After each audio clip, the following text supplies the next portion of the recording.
Soldier, listen up. This is no time to be acting silly. You got we are going into the most gruesome war we could ever imagine. Okay? We are going to experience the most wildest assaults imaginable. Get it? Because that's the name of the game.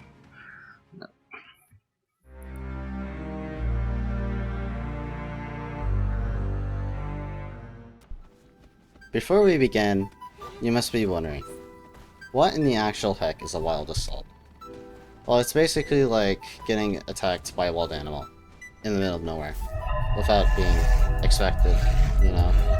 Okay, I'm just playing around. But for a little comparison's sake, it's like a Battlefield game, right?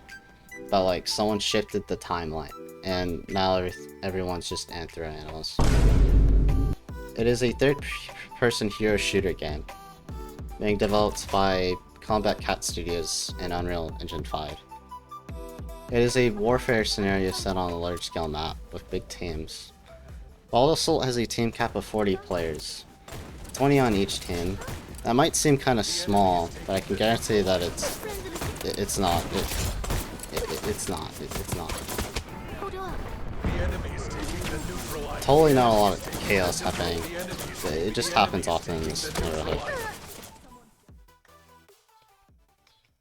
So what's the neighborhood look like?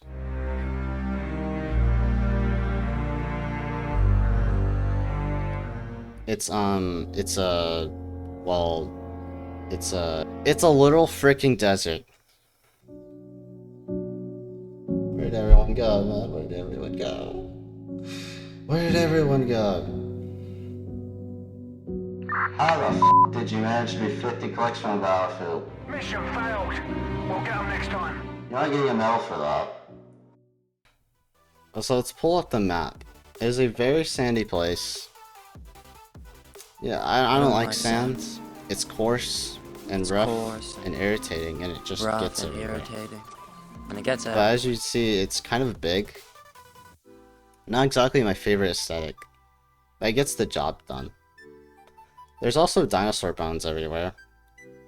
We should probably stop the war to make sure they get preserved in museums, since, you know, it's delicate history.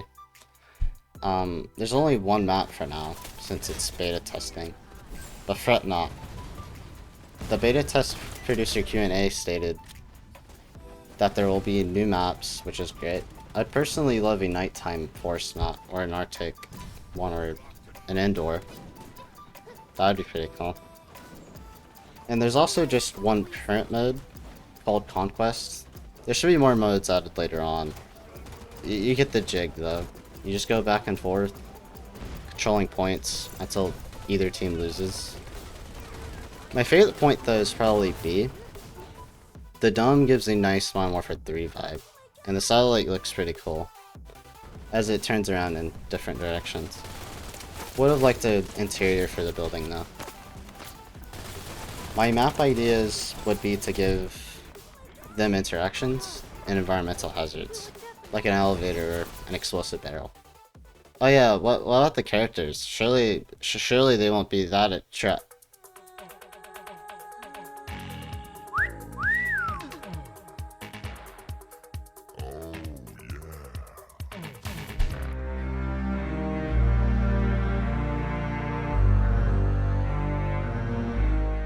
So the characters, or named Valiant, are very fun, especially the idea.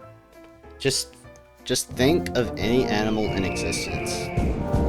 Now they're in the game. A promising idea of a game, since the creativity isn't a limit. You might also be wondering about vehicles, but the beta test producer Q&A also mentions new Valiants that could act as vehicles on the battleground.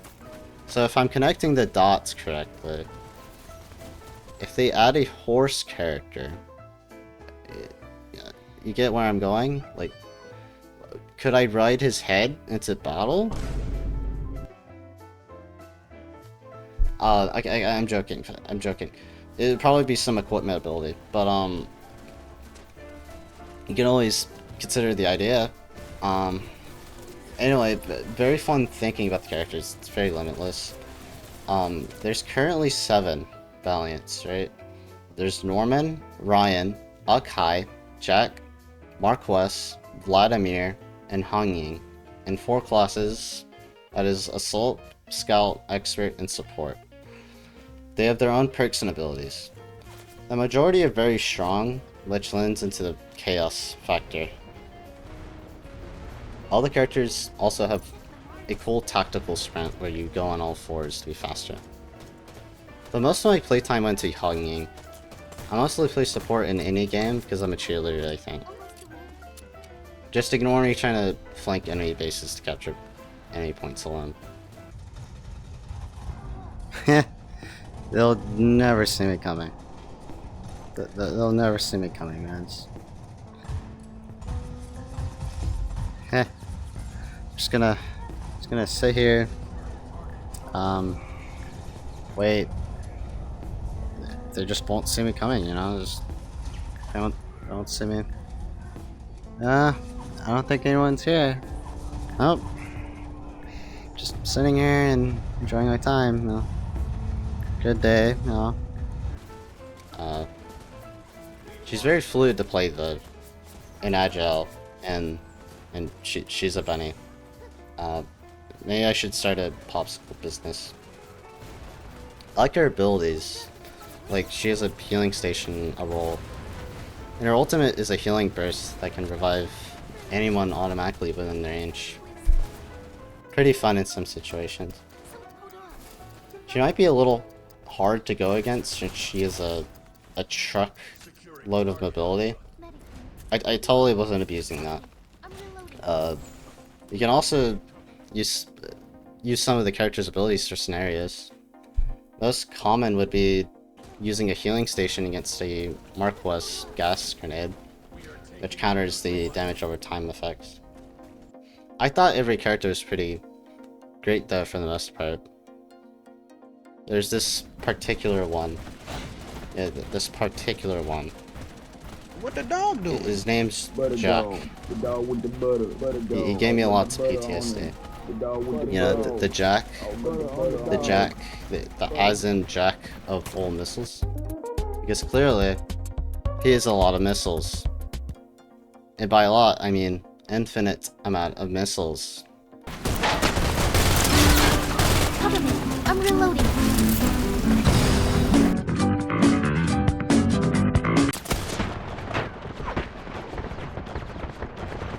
Hold on.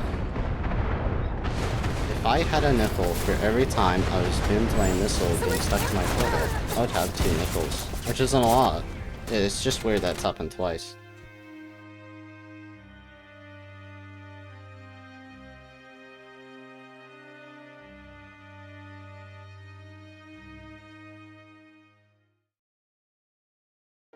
A recon with lots of missiles is quite fun. Pretty powerful in the playtest I did. I'd love more maps though to test each character's performances for sure. Some would definitely stand out more than others, especially on an indoor map. Oh yeah, what about the funny guns?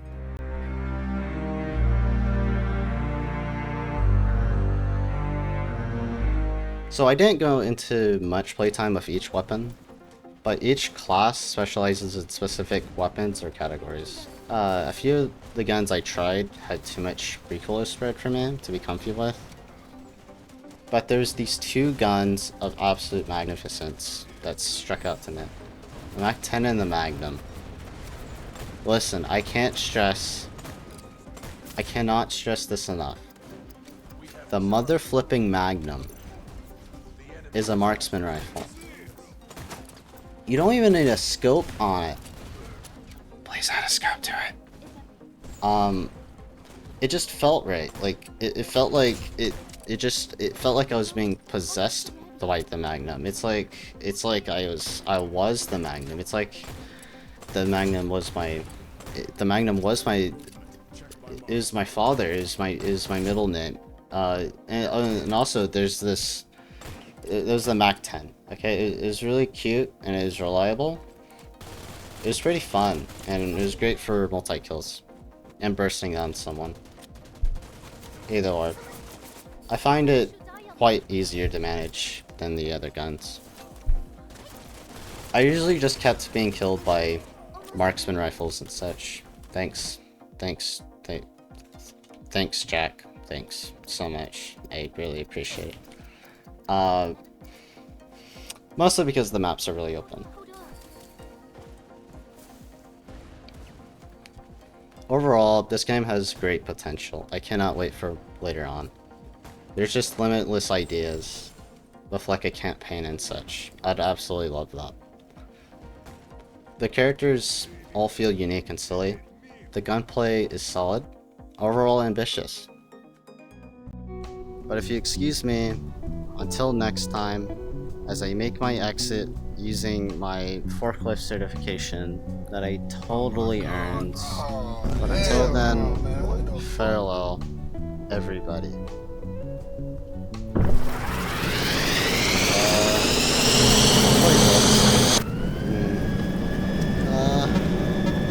I don't know if they taught this in forklift training. Am I doing it right? Am I doing it right? I don't know if I'm doing it right. Oh wait, oh, there you go, got it. Wait, I got it. I got it now. Oh wait. Oh, there you go, I'm flying. Man, this is pretty easy to be honest. I expected it to be a little harder than this.